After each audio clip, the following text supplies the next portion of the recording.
건설 분야 또 각종 산업 분야에서 활용되는 시멘트는 생산 과정에서 이산화탄소를 많이 발생시킵니다. 그런데 경기대와 중국과학원, 미국 하버드대, 영국 케임브리지대 등 국제공동연구진이 연구를 한 결과 시멘트의 이산화탄소 포집 능력이 상당히 높다는 사실을 발표했습니다. 네, 그렇다면 이 시멘트가 어떻게 이산화탄소를 포집하는지, 또 이번 연구 결과로 우리 산업계에는 앞으로 어떤 영향이 있을지 알아보겠습니다.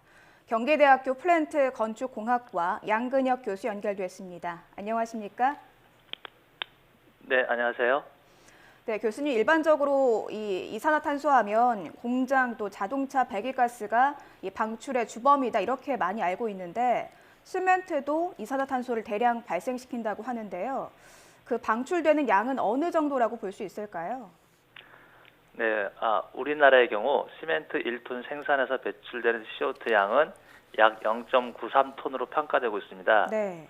2010년도 이후 우리나라의 연간 시멘트 생산량은 약 5,500만 톤이므로 시멘트 생산으로 인해 배출되는 전체 CO2 양은 약 5천만 톤 이상으로 평가될 수 있고요.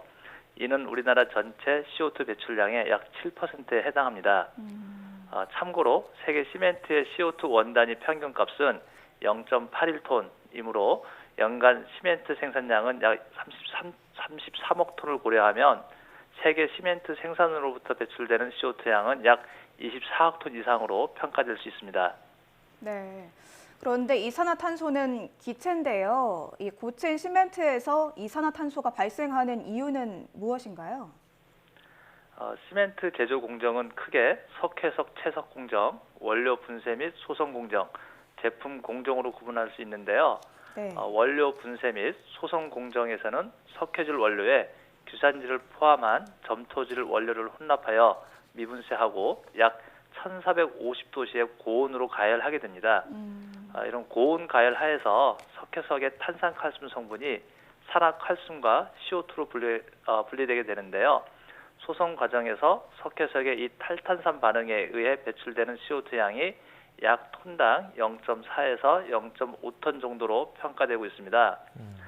또한 1450도씨의 소성 과정에서 유연탄 및 정제유 등의 연료 연소에서 배출되는 CO2 양은 톤당 약 0.3톤 정도가 되고요. 원료 분쇄 및 제품 공정에서 소비되는 전력에 의해 배출되는 CO2 양은 약 6% 정도 됩니다. 따라서 시멘트 제조 공정에서 주 원료인 석회석의 탄산칼슘이 산화칼슘으로 바뀌는 과정, 그리고 소성 과정에서 소비되는 에너지원이 시멘트 CO2 배출의 주 원인이라고 말씀드릴 수 있겠습니다. 그러니까 이제 완성된 시멘트가 이산화탄소를 배출한다 이런 개념이 아니라 석회석을 채굴하는 과정 또 이제 소성하는 과정 전체에서 이산화탄소가 배출된다 이렇게 이해를 하면 될 것 같은데요.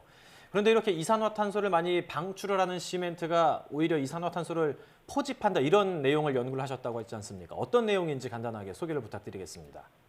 네, ISO 14040에서는 제품 및 시스템의 전 과정에서 투입물과 산출물을 정량화하고 이들이 환경에 미치는 잠재적 영향을 평가하는 전과정 평가 체계를 제시하고 있습니다.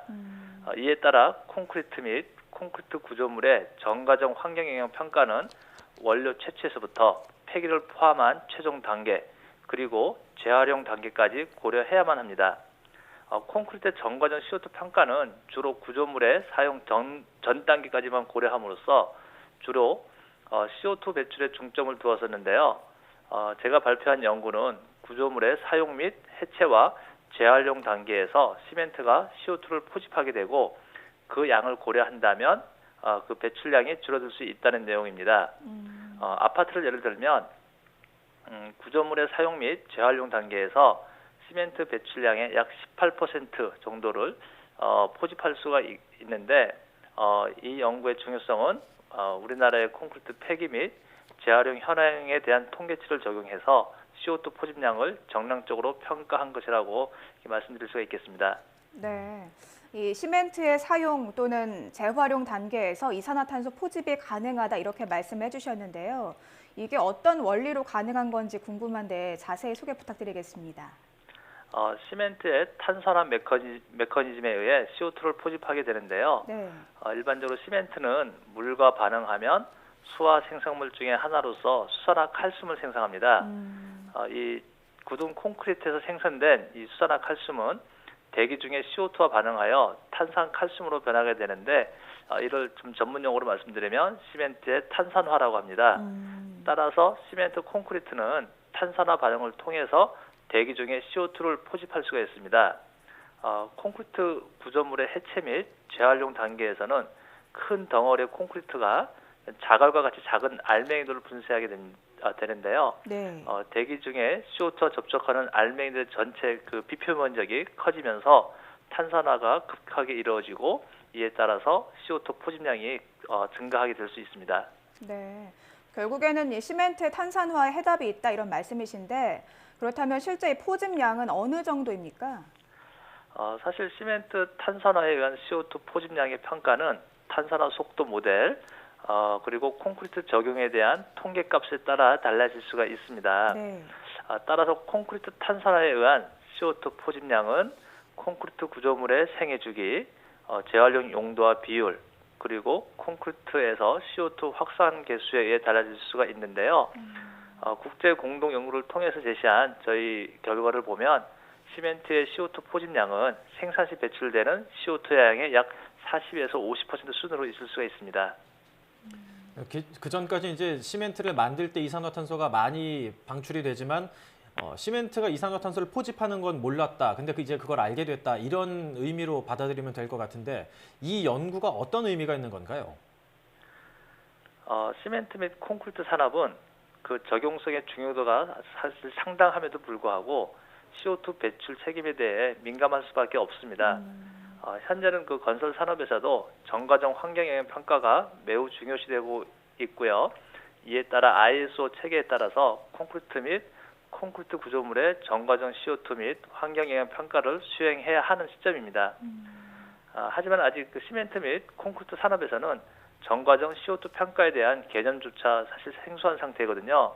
네. 가능하면 시멘트 및 콘크리트 산업계에서 CO2 및 환경영향 평가를 쉽게 하고 CO2 배출 저감을 위한 기술 개발 접근이 이루어질 수 있는 체계 제시를 목적으로 연구에 관심을 갖게 되었습니다.